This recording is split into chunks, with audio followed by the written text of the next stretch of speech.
UP बस्ती से खबर। विश्व हिंदू महासंघ के जिलाध्यक्ष अखिलेश सिंह का सराहनीय कार्य।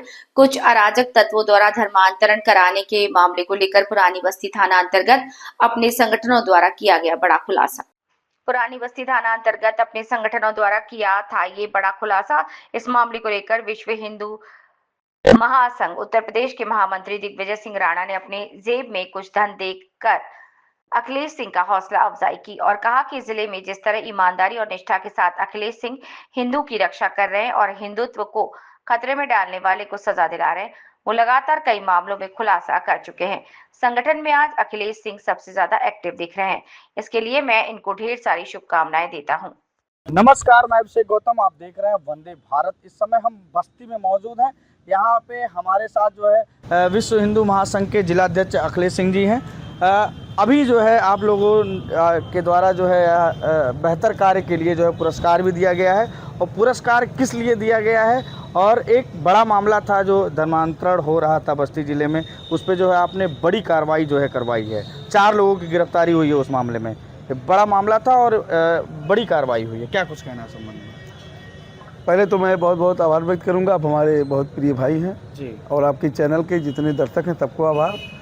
देखिए, बगल में हमारे प्रदेश के महामंत्री आदरणीय श्री दिग्विजय सिंह राणा जी हैं, और आप किसी पहचान के मोहताज नहीं हैं। पूरा उत्तर प्रदेश आपको जानता है, बस्ती का बच्चा बच्चा आपको जानता है।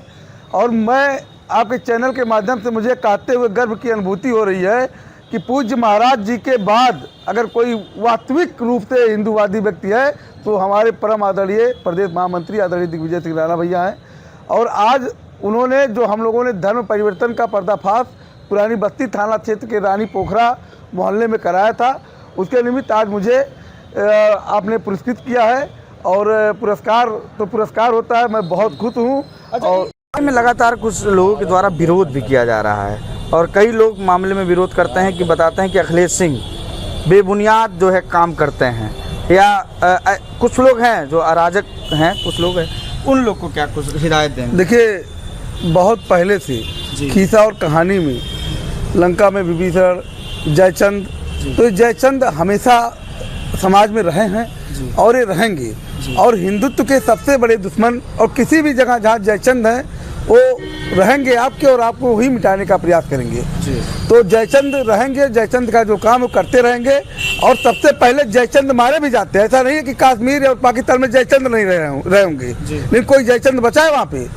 सबका इलाज तो सबका, कुरान तो सबका बराबर इलाज करेगी, कुरान के नजर में सब काफी रहे। तो जयचंद है, जयचंदों का जो कार्य वो अपना कार्य कर रहे हैं, और हम लोग हिंदूवादी हैं, हमारा जो कार्य हम अपना काम कर रहे हैं। 4 लोगों के ऊपर सख्त कार्रवाई हुई है धर्मांतरण को लेकर। देखिए, इसमें बहुत छोटी कार्रवाई है ये जी। ये तो एक समझिए कि एक कुएं में से एक बाल्टी पानी, एक बाल्टी भी नहीं कह सकते हम, एक गिलास पानी निकला है अभी तो पूरा कुआं बचा हुआ है। आज भी मेरी आईजी साहब से बात हुई है। आईजी साहब सरकार के मंशा के अनुरूप कार्य करने वाले अधिकारी हैं जी। और उन्होंने मुझे आश्वासन दिया है, वो खुद उस केस को देख रहे हैं, अपने मॉनिटरिंग में केस में काम करवा रहे हैं जी। और मुझे पूरा विश्वास है कि एक बहुत बड़े रैकेट का भंडाफोड़ होना है जी। और मैं आपको बताना चाहता हूं कि ईसाई मिशनरी 3 लेवल पे कार्य कर रही है। पहला लेवल है कि ये बड़े लोगों को, बड़े ठेकेदार, बड़े बिजनेसमैन को एक टारगेट में लेते हैं जी।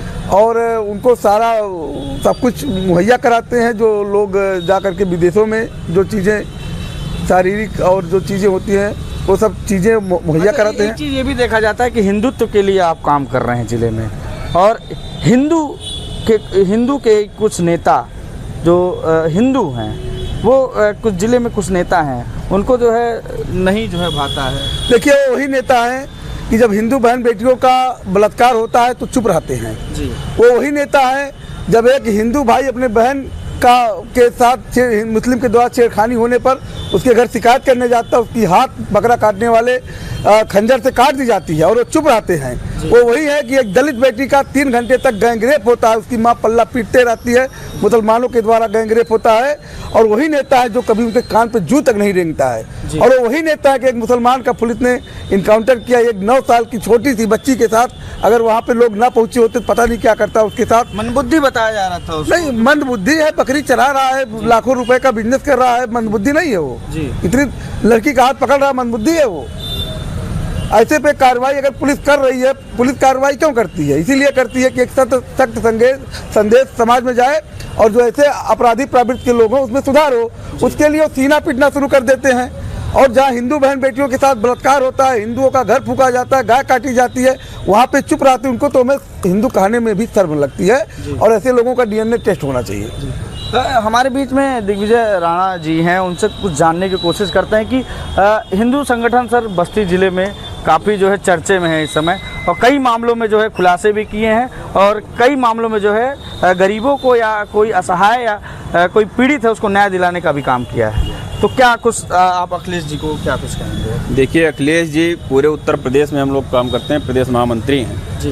पूरा प्रदेश अध्यक्ष श्री आदित्य भिखारी प्रजापति जी से लेकर के पूरा संगठन करता है और हैं भी उत्तर प्रदेश में नंबर 1 के जिलाध्यक्ष जी। क्योंकि जिस तरीके से क्षेत्र में काम कर रहे हैं, लोगों के बीच में काम कर रहे हैं, ये नंबर 1 इसीलिए हैं क्योंकि तमाम पर्दाफाश इन्होंने किया, चाहे धर्मांतरण का हो, चाहे गौ हत्या का हो। और जो आपने अभी सवाल किया कि तमाम लोग विरोध करते हैं जी। तो देखिए, हिंदू अगर बाहर से मुग़ल आए थे तो मुग़ल का वंशज यहाँ नहीं था, यहीं के हिंदू उनको पनाह दिए, यहीं के हिंदू जो है अपने देश के साथ गद्दारी करके और देश को गुलाम करने में हिंदुओं ने भी कुछ सहयोग किया। उसी मानसिकता के हिंदू हैं जो आज अखिलेश का विरोध कर रहे हैं, मैं दावे के साथ कह सकता हूँ जी। तो इसलिए बहुत कष्ट नहीं होता है। हम लोग आज से नहीं 2500 साल से लड़ रहे हैं हिंदुत्व की लड़ाई, तमाम मुकदमा है, जेल भी गया, लेकिन हिंदू समाज है वो तो कुछ ना कुछ कहेगा ही। लक्ष्य क्या है? लक्ष्य एक ही है कि किसी भी तरीके से हमारे संस्कृति को, हमारे सभ्यता को बर्बाद ना हो, उसे बचाया जाए, हिंदू कहीं पीड़ित ना हो। और देखिए, देश गुलाम होने से कोई बचा नहीं पाएगा जी। अगर आज के नौजवान सड़कों पे नहीं उतरे, अखिलेश जैसा लोग बनने की कोशिश नहीं किए तो देश गुलाम होगा। मैं इसके पहले तमाम मंचों से 2050 का मैंने कहा है, कई मंचों से, कि 2050 तक देश गुलाम हो जाएगा। देखिए, मुस्लिम कई तरीके से आक्रमण हम पे कर रहा है, धर्म परिवर्तन के माध्यम से, रोहड़िया जैसे को अपने देश में बसा करके हिंदुओं को प्रलोभन दे के तमाम धर्मांतरण, कुछ ईसाई मशीनरियाँ भी लगी हैं। तो देश को बचाना बहुत, ये देखने में जो लग रहा है ऐसा नहीं है, देश बहुत विकट संकट में है, विषम परिस्थिति में आज देश है, उसी को बचाने का हम लोग प्रयास कर रहे हैं। चलिए ठीक है, बहुत बहुत धन्यवाद। तो हमारे बीच में राणा जी थे और जिलाध्यक्ष अखिलेश सिंह जी से बातचीत हुआ। अभिषेक गौतम, वंदे भारत, बहुत बहुत धन्यवाद।